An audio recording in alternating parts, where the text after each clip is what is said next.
All right, so a couple housekeeping things. You're supposed to do the information literacy course by Friday. I can clearly see that some of you did not do that. It's not a good start. So you won't get the completion date on time. You won't get credit for that, but you can still go in and take the quizzes. If you blow that off, you can check the syllabus and see what percentage of the grade that constitutes. You do not want to blow it off. They get a letter grade right there. Very easy to sit through, quick videos. Heck, you can probably just mark it as review and try to take the quizzes without actually watching the videos. Or you can download transcripts and watch them. All right. So by this Friday, you have to finish the Blackboard stuff. Had an email about passwords on Kaltura. I am checking into that. Still waiting on how to go about fixing that. So hopefully I'll get that figured out and tell you more on Wednesday. But you've got this Blackboard, Introduction to Blackboard, to complete. That's on Friday. All right. Number 2 is we've had a slight problem. Open up my syllabus here, and I will show you a slight problem.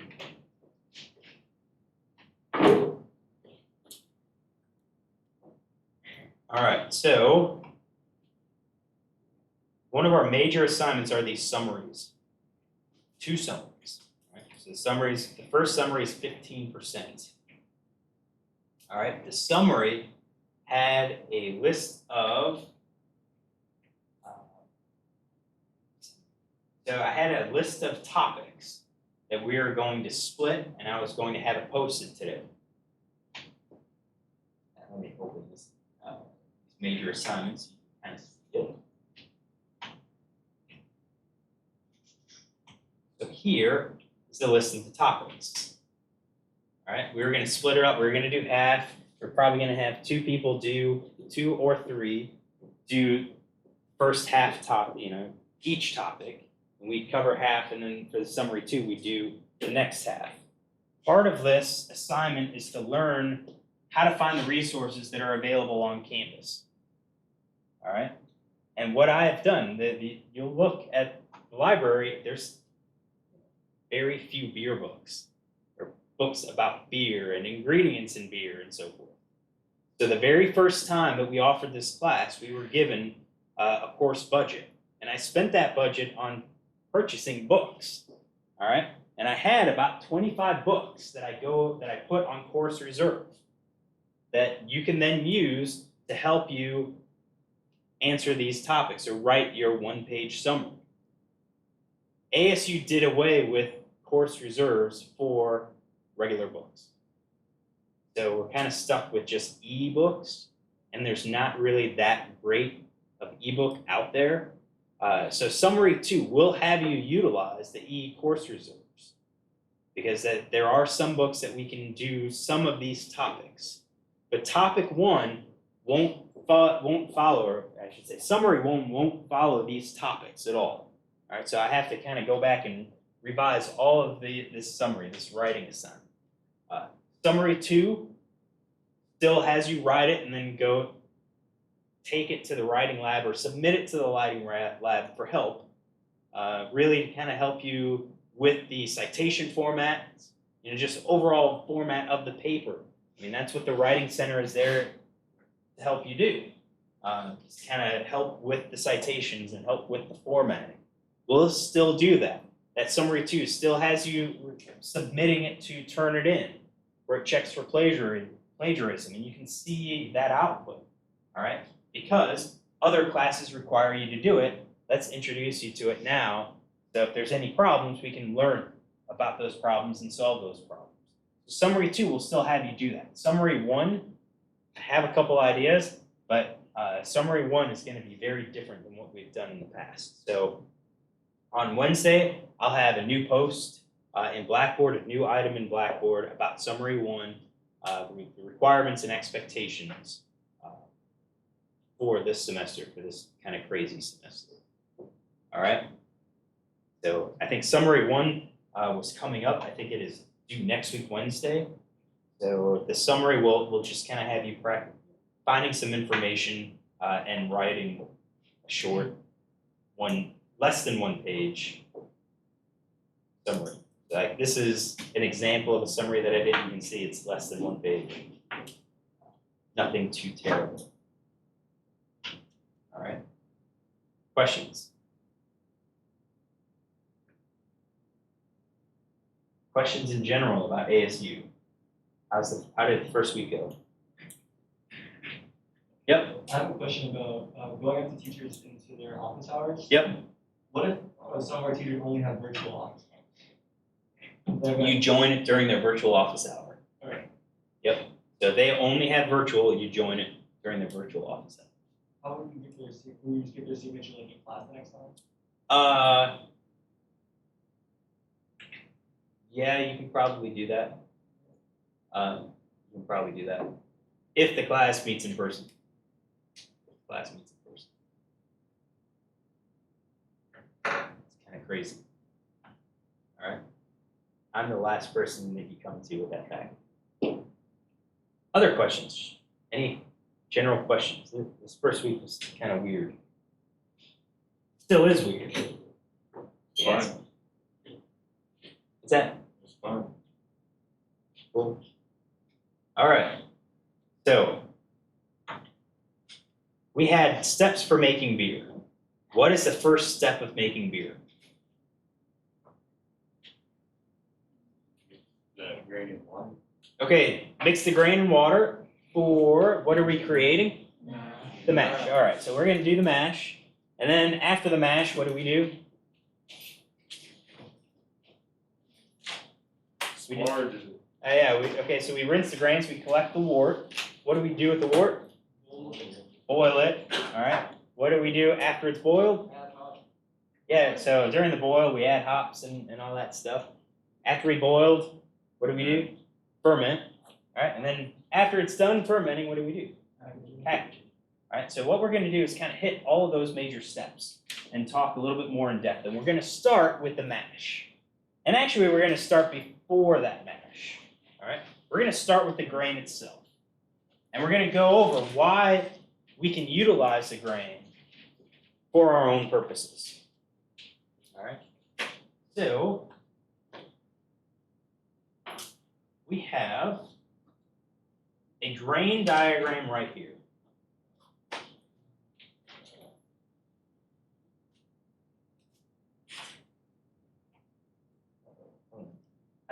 I'm capturing my screen, but I am not capturing the video. The video game.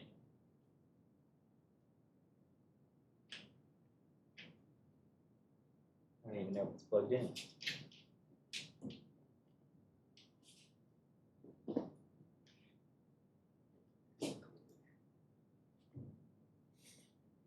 This power loss was really aesthetically up. Let's do this. Remove the video capture device. Let's create a new video capture device.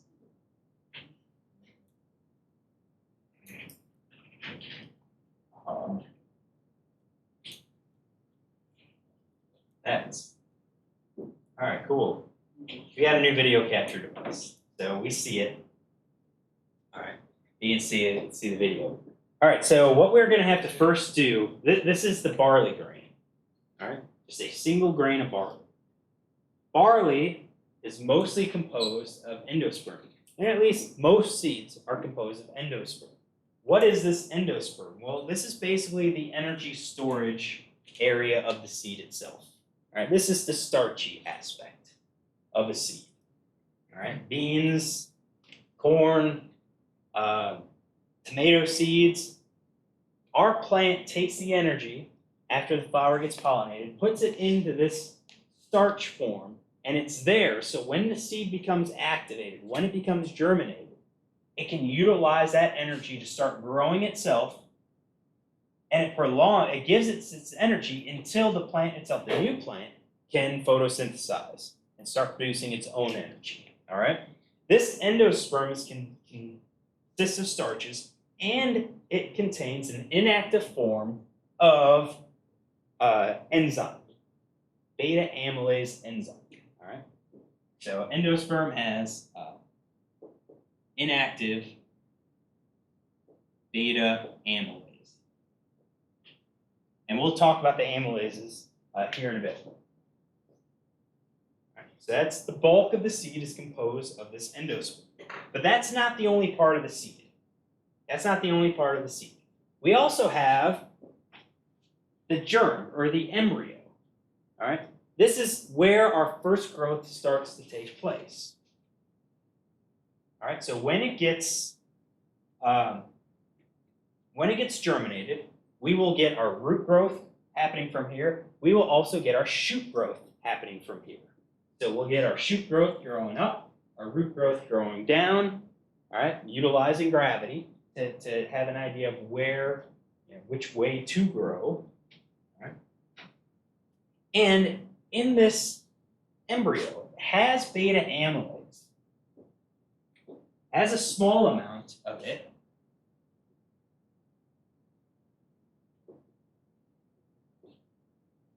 So it has some beta amylase, and when it gets germinated, that beta amylase gets released from our embryo so that it goes to the endosperm.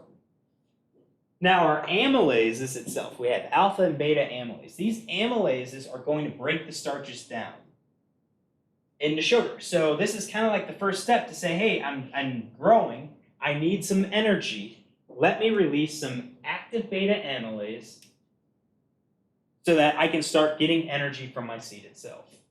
But this isn't the primary site either. So this isn't going to be the dominant site of enzymes. All right. That's our third layer that we're going to look at, and it's the Aileron layer. All right. These other ones, the husks, all right, and the testa, those are basically the outer protective layers of our seeds themselves. All right. But the Aileron layer has a bunch of different stuff in it. All right, has oils and lipids.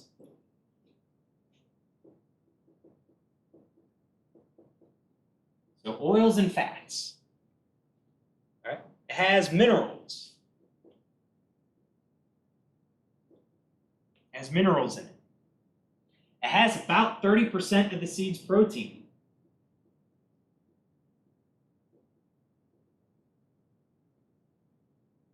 And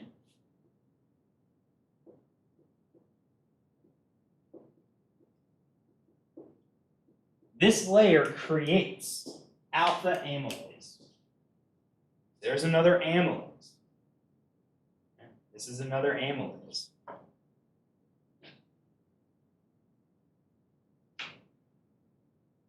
So what's going on? We've got all of this energy in the form of starches inside of our seed. The plant can't really utilize that energy until it breaks the starches down. So what is a starch? Well, a starch is simply a sequence of sugar molecules. All right? So our starches, let's see where I'm at on the board. So if we can assume we have a bunch of sugar molecules, glucose molecules. This is glucose, a very simple sugar. All right. Our starches have a link between them that we can't really break down. We can't break those chains to free up the glucose. So this entire starch molecule, we really can't use for energy. The plant really can't use it for energy either. But the plant has some enzymes that does start to break some of this down.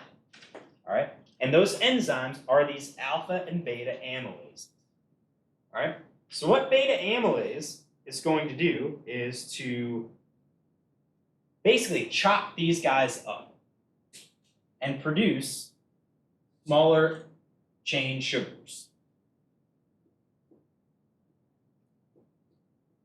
So our amylases are going to chop these up. But that's, again, only part of the story. Because starches can be a single long chain like this, or the starches can actually be highly branched.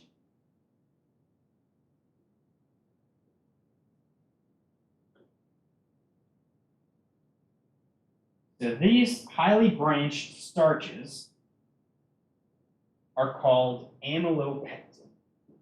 You've probably heard of it. If your family, someone in your family would make jam or jelly, they probably added pectin to certain fruits. Other fruits, they didn't have to add pectin. That pectin is this basically amylopectin, this very complex, highly branched starch structure.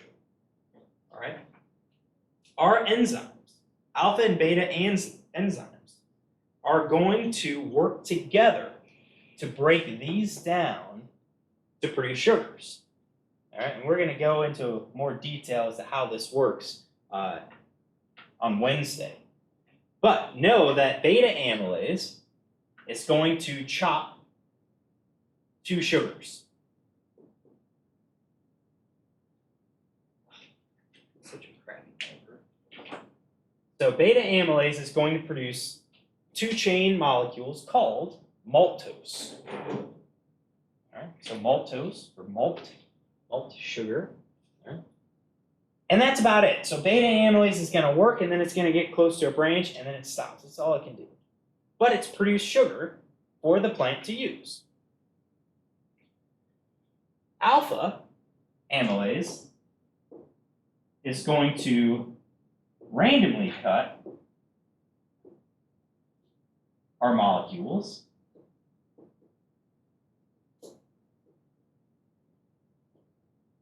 and when it randomly cuts it, it will produce new ends on which the beta amylase can continue chopping. All right, so where are we going with all of this? Well, we're going to try to get this seed active so that we can make use of the enzymes. All right, so what we're going to have to do with this seed is to germinate it. When it germinates, some of this beta amylase is going to be released to the endosperm. When it goes to the endosperm and starts breaking down some of the starches, it starts to activate all of this other beta amylase that's up there. So we've got a cascade effect where we're activating enzymes. Also with that germination, this Aileron layer is going to start making alpha amylase. If we let this go and we let the plant grow up, all right, it's going to consume all of the starches. Can we use the seed at that point? No, all of the starches are going to be consumed. So our first step towards this whole brewing process is go through what is called malting. All right, so our malting process is to germinate the seed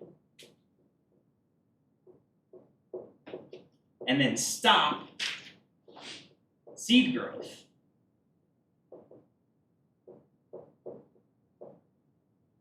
Before all of the starches are consumed.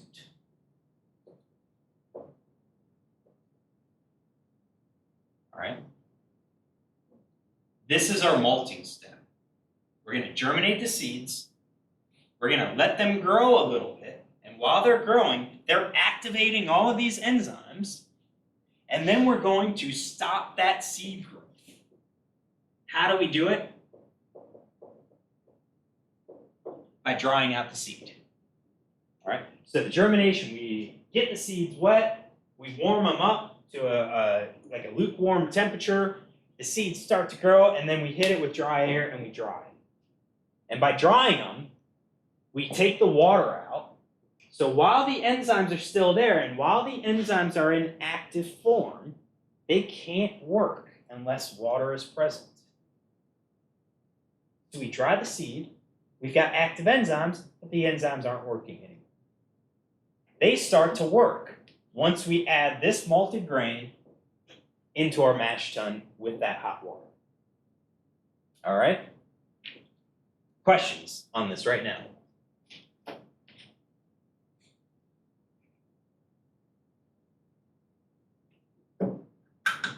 Make sense? All right, so we're going to talk a little bit more about the malting process, what we produce. But before we get to that, we want to talk more about this drying process. Because the drying process itself will give us the different types of grain that we can use in our in our beer. All right, in our beer. So I am going to margin this and turn off our overhead. Let's talk about this. Grab both of these. So the drying process really is just drying the grain, but we have control over the temperature at which we dry it and how long we attempt to dry it. And those steps, those decisions, allow us to produce different types of grain. All right, so we're going to start off with raw barley. All right, that's that seed. All right, that's that seed. And then what we can do is go through the process of malting.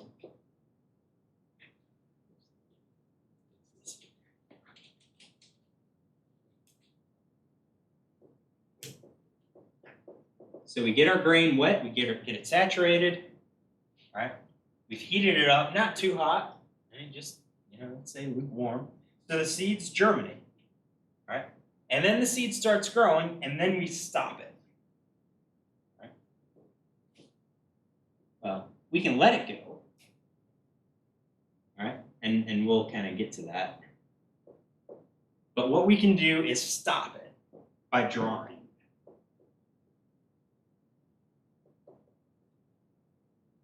We're going to dry it at about 140 degrees Fahrenheit. All right. That stops it. All right, but we're not quite done yet. All right, so after we dry it, we're going to move it to the kiln, which is higher drying. So if we kiln this grain at 185 degrees to 240 degrees Fahrenheit, that's going to dry out the grain, preserve it, and produce a lot of our base grain, including Pilsner malt, pale ale malt, our regular brewer's 2-row, and also our brewer's 6-row malt. So these are all base grain. It's all base grain that kind of serves as the base for different beers that we would produce. We also produce Munich and Vienna malts. Two different malts, two different malt types. One is a little bit maltier than the other, all right? I'm going to call these German-based grains, right, because their name kind of originated from there. We can use them in like an American beer if we wanted to. And this kilning temperature also produces specialty malts.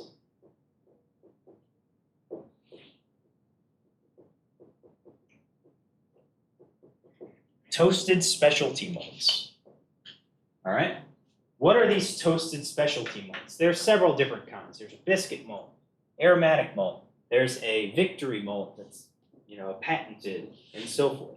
These types of malts are lighter in color. They kind of give you the flavor and aroma of, let's say, a toasted bread, maybe biscuity type of aromas, bready, maybe a little bit yeasty, or you think of it as being yeasty because it reminds you of like fresh baked bread and stuff. All right.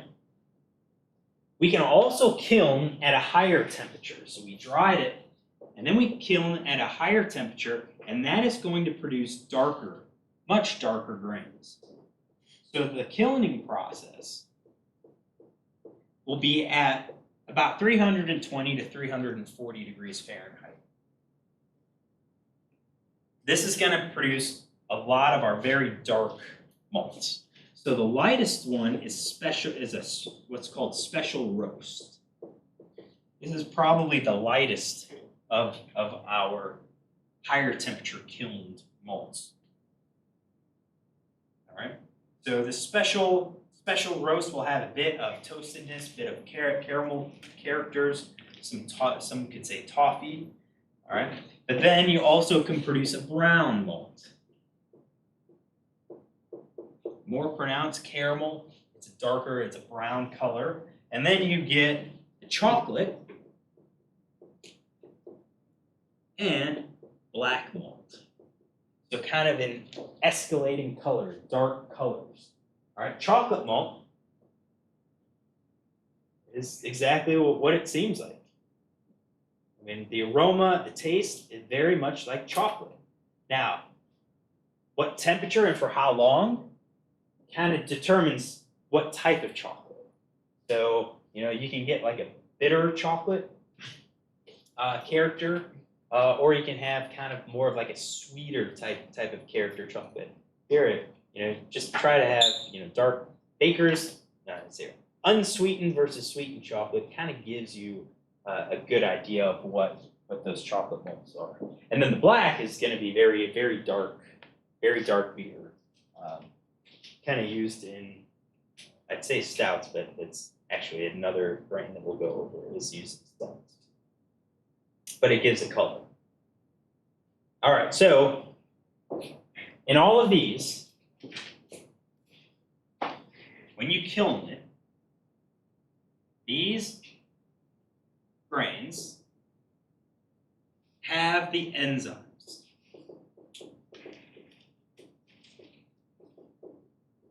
They have active amylases.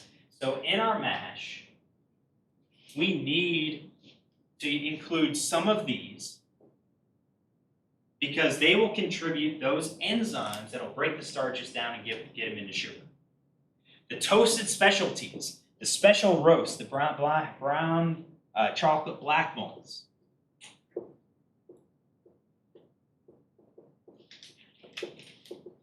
We do not have any enzymes.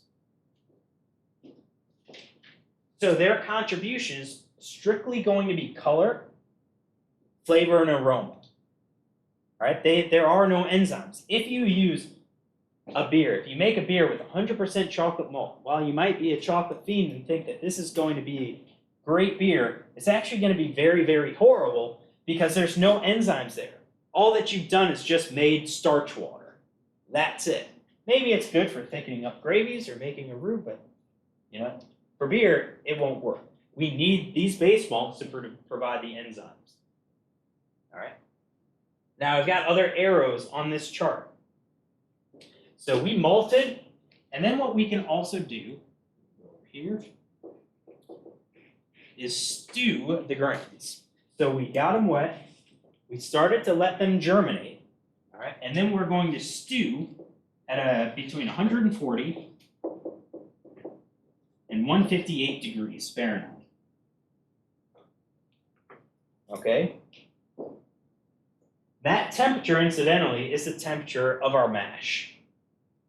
This is the temperature where we mash our grain. So, if you kind of think about what's happening here, we've germinated the grain, the enzymes are active, and then we've raised it up to a temperature where the enzymes are most active.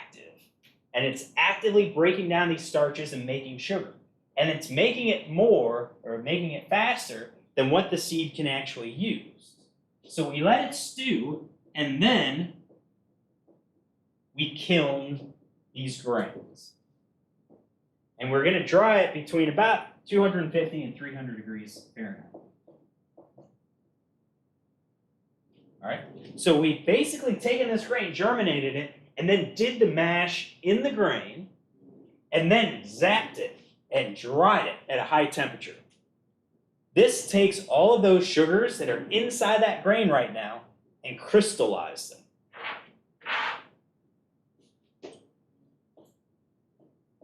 And it creates the crystal malts.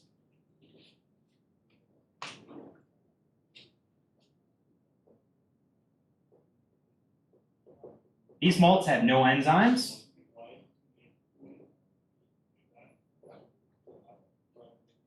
They have no enzymes, but we've already done the mash inside of those grains. So all of the starches have been converted into sugar, when we use those in our mash, we're going to add sugar. We're going to be adding fermentables. So we get all the flavors, all the colors associated with it, and all of the sugars. So we've kind of like taken, instead of taking these grains and doing our mash, at this step, we took the grains before drying them, did our mash, and then we dried them out to create these crystal malts. All right, the crystal malts will range in color. The lightest ones from like 10 all the way up to like 120. And you're going to see that's kind of a range of darkness values. All right, the lighter ones really don't have a whole lot of taste. They contribute sugars, they contribute a little bit of body, but the typical ones are like a crystal 40 and crystal 60, which get toasted characters, caramel characters, toffee-like characters, and as we go up in color, we start getting the darker type of fruits. So the raisiny, the real caramel, raisiny, burnt sugar type of qualities. Because based on temperature and how long we kiln them. All right. So the last bit is we can take this raw barley, and we don't have to germinate it. We can take that raw barley and just kiln it at a high temperature. And our kiln that we're going to do is at 430 to 450.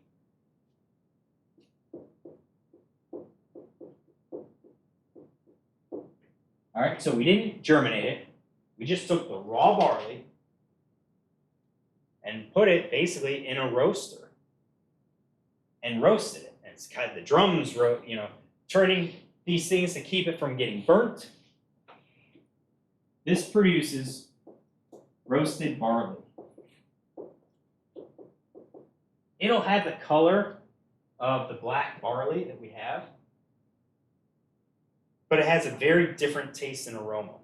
This is intense, like an intense bitterness, an intense dry flavor. You'll get hints of coffee from this because of the roasting, because raw coffee beans are roasted. So we'll kind of perceive the same type of qualities. All right? But it also gives more of a rounder or sweeter flavor than what we would get from this black malt. So we've got differences in the grain itself, and it lends to differences in the final product. All right, which ones are we going to use? Oh, the roasted barley, since we kilned them, it will contribute some starches that can be broken down. All right, we didn't activate the enzymes. The enzymes are still inactive, but you can't do 100% beer with this. You need a lot more of those enzymes to be successful in converting starches into sugars.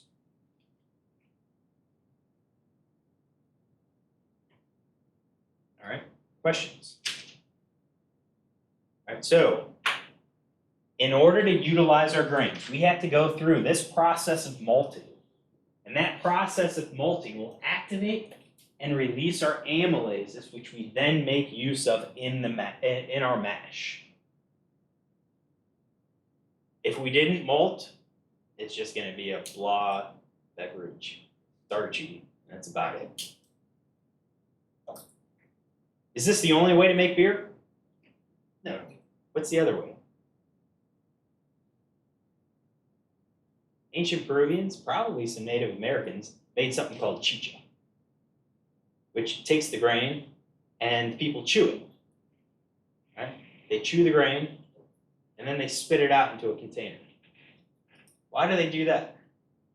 What's in our saliva? What kind of enzymes? Amylases. So what these people are doing is taking the raw grain, chewing them up. Our own enzymes in the saliva is breaking those starches down into sugar. They're spitting it into a container, and then once they get enough spit in there, then they ferment it. Doesn't seem like it's appealing, but it is still being produced. It's very labor intensive to do that, if you can imagine. But same idea. We're taking the starches, converting them to sugars, so that we can then use them later on in the brewing process. All right, any questions? All right, so what we're going to do on tomorrow is review mashing. We're going to talk about the mash a little bit more, what's happening in the mash, and the modifications that we can use or that we can do in the mash itself. There is pre-lab again. Make sure you do the pre-lab assignment. Make sure you take the pre-lab quiz that kind of prepares you for what we're going to talk about in class. All right. If you haven't been doing these assignments, you can you should be expecting an email coming through. All right. All right. First, let's hear Wednesday's lecture didn't get saved. My network drive was full, so video didn't get saved. This one, I'll get it saved and I'll get it uploaded to YouTube, and then I will share the link. All right. We're done. Send her over.